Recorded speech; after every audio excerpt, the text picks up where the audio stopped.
అప్పు సహాయంతో మాయను కనిపెట్టి సాక్ష్యాలతో అపర్ణకు చూపించిన కావ్య. ఆనందంలో సుభాష్ రాజ్ కళ్యాణ్. షాక్లో రుద్రాని, రాహుల్, అనామిక. ఇంతకు ఏం జరిగింది? అసలు అప్పు సహాయంతో మాయ ఎక్కడుందన్న విషయం కావ్య ఎలా తెలుసుకుంది? మాయని కిడ్నాప్ చేసి రుద్రాని, రాహుల్ అన్న విషయం కూడా బయటపడిందా? అసలేం జరిగిందనేది వీడియోలో చూసి తెలుసుకునేద్దాం.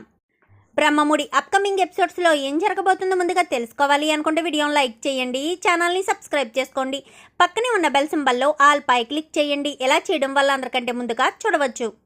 మొత్తం మీరు చూసుకున్నట్లయితే ఇంకా అప్పు, కళ్యాణ్ ఇద్దరు కూడా హోటల్ రూమ్లోకి వెళ్ళేటట్టుగా ప్లాన్ చేసి ఇంకా అక్కడ వాళ్ళని లాక్ చేసి ఆ వెనకాలే అనామికను పంపించడం అంతా కూడా రుద్రాని ప్లాన్ చేసినట్టుగానే జరిగేసరికి ఇంకా ఇంటికైతే తీసుకొచ్చేస్తారు.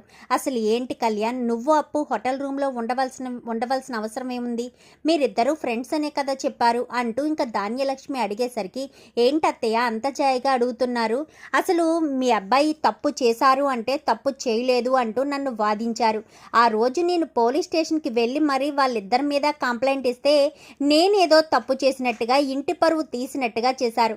మరి ఈ రోజు మీ అబ్బాయి హోటల్ రూమ్కి వెళ్ళి అలా ఉంటే ఇంటి పరువు పోయినట్టు కదా, మీడియా వాళ్ళు వాళ్ళకి ఇష్టం వచ్చినట్టుగా రాస్తారు అంటూ మాట్లాడేసరికి చూడు అనామిక, హోటల్ రూమ్కి వెళ్ళామా అంటే వెళ్ళిన మాట నిజమే, కానీ మేము అక్కడికి వెళ్ళిన పని వేరే. అక్కడ మమ్మల్ని ఎవరు కావాలని లాక్ చేశారన్నది మాత్రం అర్థమవుతుంది.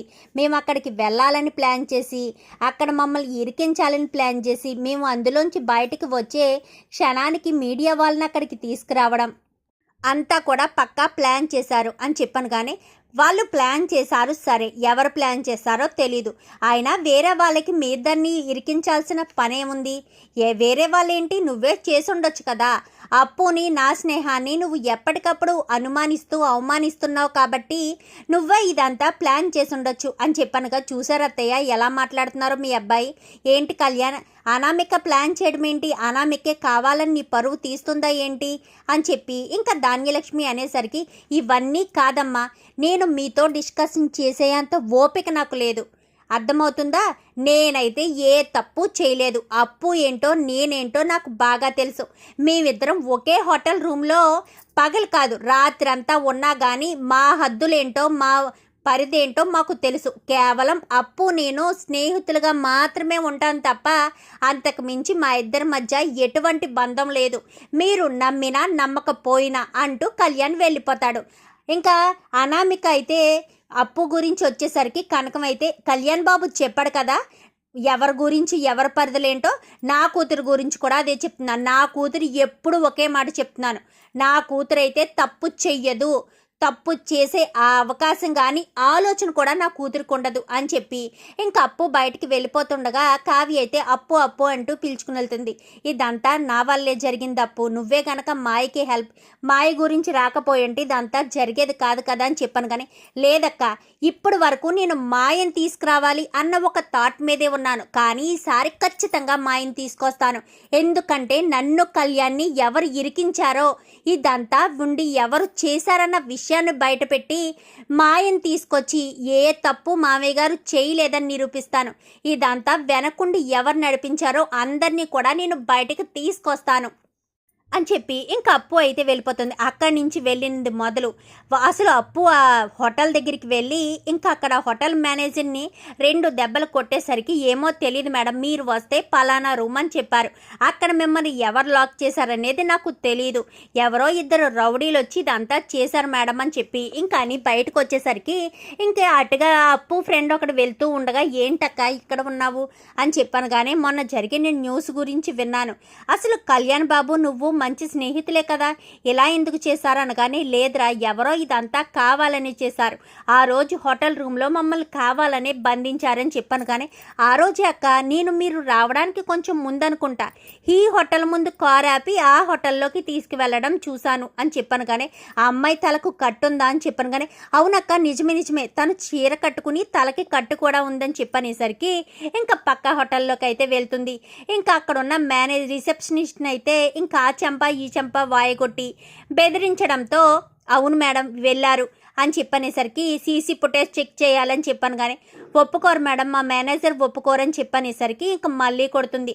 సరే మేడం చూడండి అనగానే 4 రౌడీలు తనను తీసుకువెళ్ళడం చూస్తారు. తిరిగి మళ్ళీ తను ఎప్పుడుకు వచ్చిందని చెప్పాను. కానీ తెలీదు మేడం, తను ఇంకా పైనే ఉంది మేడం అని చెప్పాను, కానీ ఏ రూమ్ అని చెప్పనేసరికి ఇంకా అతను అయితే చెప్పడు. ఎందుకంటే వాళ్ళు 4-5 రూములు తీసుకున్నారు. ఏ రూమ్లో తను ఉందన్న విషయం మాకు తెలియదు మేడం, కావాలంటే ఆ 4-5 రూముల నెంబర్లు చెప్తాను అని చెప్పాను. కానీ సరే చెప్పనేసరికి ఇంకా 4-5 రూముల నెంబర్లు చెప్పేసరికి అక్కడికైతే వెళ్తుంది. ఏ రూమ్లో చూసినా కానీ మగోళ్ళే కనిపిస్తారు, కానీ ఆడవాళ్ళు ఎవరు కనిపించరు. ఇంకా అలా కనిపించకపోయేసరికి అప్పు బయటకు వచ్చేస్తుంది. ఏం చేద్దాం అక్క అని చెప్పాను. కానీ ఇలా కాదురా, డైరెక్ట్గా వెళ్ళడం కంటే వెనక నుంచి వెళ్ళడం బెటర్, వెనక నుంచి వెళ్తేనే అసలు ఏ రూమ్లో మాయ ఉందన్న విషయం తెలుస్తుంది అని చెప్పనేసరికి సరే అక్క నైట్కి వద్దామని చెప్పి ఇంకా ఇద్దరు కూడా రాత్రికైతే వస్తారు. ఇంకప్పుడే ఒక కార్ అయితే వచ్చి కారులోంచి కళ్యాణ్ ఇటు రుద్రాని రాహుల్ రుద్రాని ఇద్దరు కూడా మెట్లు ఎక్కడం చూసింది. అక్క అదే మీ ఇంట్లో ఉంటారు కదా, అదే కావ్యక్కాల ఇంట్లో ఉంటారు కదా అని చెప్పాను. కానీ ఎవర్రా అని చెప్పనేసరికి ఆవిడ పేరు నాకు తెలియదక్క, మోడల్గా ఉంటుంది, స్వప్నక్క వాళ్ళ అత్తగారు అనుకుంటా అని చెప్పాను. కానీ రుద్రాని అని చెప్పనేసరికి అవునక్క వాళ్ళు ఇప్పుడే పైకి వెళ్తున్నారని చెప్పనేసరికి ఇంకా వీళ్ళు వెనక నుంచి అయితే ఒక్కొక్క హోటల్ రూమ్ కిటికీలోంచి చూస్తూ ఉంటుంది అప్పు. ఇంకా అలా చూసేసరికి ఒక రూమ్లో అయితే మాయ ఉంటుంది. మాయ ఉన్న రూమ్లోకే రాహుల్ రుద్రాని ఇద్దరు కూడా వస్తారు. ఏంటి నేను చెప్పినట్టు చేయమంటే కావ్యకు నిజం చెప్పేసి వీడియో పంపించావా ఏంటి అని చెప్పాను. కానీ మీరు నన్ను బెదిరించి సుభాష్ గారిని తప్పుదావ పట్టించారు. ఆయన్ని ప్రతి నెల 10 లక్షల రూపాయలు అడుగుతుంటే నాకు కేవలం 1,00,000 రూపాయలు ఇచ్చి మిగిలిన డబ్బులు మీరే తీసుకుంటున్నారు. ఇంకా ఎందుకు నన్ను చంపాలని చూస్తున్నారని చెప్పాను. కానీ నువ్వు బ్రతికుంటే మాకు ఎప్పటికైనా ప్రమాదమే. కావ్యకు వీడియో పంపావు, సమయానికి మేము ఆ ఫోను లాక్కున్నాం కాబట్టి సరిపోయింది. లేదంటే ఆ వీడియో తీసుకెళ్ళి మా వదినకి చూపించుంటే మా అన్నయ్య తప్పు చేయలేదని మా వదిన మా అన్నయ్యని క్షమించేస్తుంది. ఇంకా ఇంట్లో వాళ్ళంతా కూడా సంతోషంగా ఉంటారు. అలా సంతోషంగా ఉంటే నేను అనుకున్నది ఎలా సాధించగలను? నువ్వు గనక నోరు విప్పేవంటే మాత్రం నిన్ను ఊరుకోను. నువ్వు ఖచ్చితంగా నోరు మూసుకుని ఉండాలి. ఒకవేళ కావ్య ఇక్కడికి వచ్చి అడిగినా కానీ నీకేం తెలీదు అన్నట్టుగానే చెప్పాలి. ఎందుకంటే మాకింత సహాయం చేసావు కాబట్టి నిన్ను ప్రాణాలతో వదిలేస్తున్నాను. కొన్ని రోజులు ఇక్కడే ఈ హోటల్ రూమ్లో ఉండు అని చెప్పి ఇంకా రుద్రాని వాళ్ళంతా కూడా మాట్లాడుతుండగా అదంతా కూడా అప్పు వీడియో తీసుకుంటుంది. ఇంకా వీడియోనైతే అలా ఉంచి వెంటనే కిందకి దిగి ఒరే మన వాళ్ళందరికీ ఫోన్ చేయరా, అందరు ఇక్కడికి వచ్చేయాలి, మన డెలివరీ బాయ్స్ మొత్తం ఇక్కడే ఉండాలని చెప్పాను. కానీ సరే అప్పు అని చెప్పి ఇంకా చోటు అయితే మొత్తం గ్రూప్లో అందరినీ కూడా అదే హోటల్కి రమ్మనేసరికి ఒక 50 మంది కాస్త అందరూ అదే హోటల్ రూమ్కి అయితే వచ్చేస్తారు. హోటల్ రిసెప్షనిస్టు ఏ రూములు అయితే చెప్తాడో అన్ని రూములు ఒక్కొక్క రూమ్ దగ్గరికి 10 మంది వెళ్ళి డోర్ కొట్టడంతో డోర్ ఓపెన్ చేయడం. ఇంకా ఉన్న 10 మంది కూడా లోపలికి వెళ్ళేసరికి ఎవరూ లేరని మొత్తం అంతా కూడా చూసుకుని బయటకు వచ్చేస్తారు.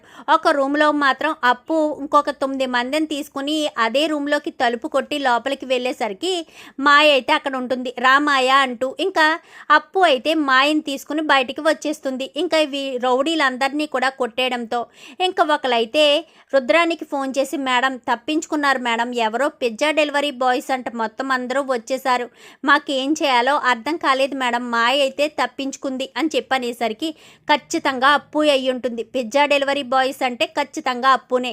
అప్పు ఇంటికి రాకుండా ప్రయత్నించండి అనగానే లేదు మేడం వాళ్ళు బయలుదేరి చాలాసేపు అయ్యింది అని చెప్పనేసరికి ఇంక ఈ లోపు తలుపు కొట్టడం, కావ్య వాళ్ళు తలుపు తీయడం ఇదంతా కూడా జరుగుతుంది. ఇంకా రుద్రాని పరుగుని కిందకు వస్తుంది. రండి రుద్రాని గారు, ఎంత చేసినా మీరు లేకపోతే ఎలాగా అని చెప్పాను. కానీ ఏం చేశాను నేను అని చెప్పనేసరికి ఇదిగో కళ్యాణ్ వీడియో టీవీలో ప్లే చేయి, అంతా కూడా నిజం బయటకు వస్తుంది.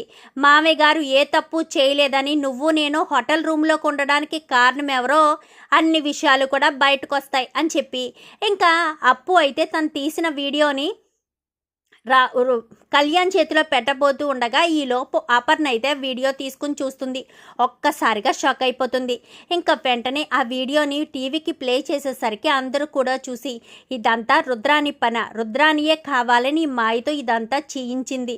అదే కాకుండా ఇటు కళ్యాణ్ అప్పు ఇద్దరు కూడా హోటల్ రూమ్లో చిక్కడిపోవడానికి కారణం కూడా రుద్రాని అన్న విషయాన్నైతే అప్పు వీడియో తీసి అందరి ముందు బయట పెట్టడంతో ఇంకా రుద్రాని చెంప చెల్లు అనిపిస్తుంది అపర్ణ. ఈ ఇంట్లో ఒక్క నిమిషం కూడా మీరు ఉండడానికి వీలేదు, ఇప్పుడే ఈ క్షణమే ఇంట్లోంచి వీళ్ళు వెళ్ళిపోవాలత్తయ్య, బయటకు గెంటేయండి అంటూ ఇంకా అపర్ణ చెప్పేసరికి ఇంకా స్వప్న అనామిక ఇద్దరూ కలిసి అయితే బయటికి గెంటేస్తారు. నన్ను క్షమించి కళ్యాణ్ అని చెప్పాను కానీ నీ భర్త మీద నీకు నమ్మకం లేదు, ప్రేమ లేదు. ఎదుటి వాళ్ళు ఎన్ని చెప్పినా ఇలానే నమ్మితే నీ జీవితం ఎప్పటికీ కూడా చెక్కబడదు అంటూ కళ్యాణ్ అక్కడి నుంచి వెళ్ళిపోతాడు. మొత్తానికైతే అప్పు తీసిన వీడియోతో సుభాష్ ఏ తప్పు చేయలేదని నిరూపించడంతో పాటు ఇంకా అప్పు కళ్యాణ్ ఏ తప్పు చేయలేదని కావాలనే ఆ హోటల్ రూమ్లో ఇరికించారన్న విషయాన్ని కూడా బయట పెడుతుంది అప్పు. చూద్దాం రాబోయే ఎపిసోడ్స్లో ఇలాగే జరగాలని మీరు కూడా కోరుకుంటే వీడియో నచ్చితే లైక్ చేయండి, ఛానల్ని సబ్స్క్రైబ్ చేసుకోండి, పక్కనే ఉన్న బెల్ సింబల్లో ఆల్ పై క్లిక్ చేయండి. ఇలా చేయడం వల్ల అందరికంటే ముందుగా చూడవచ్చు.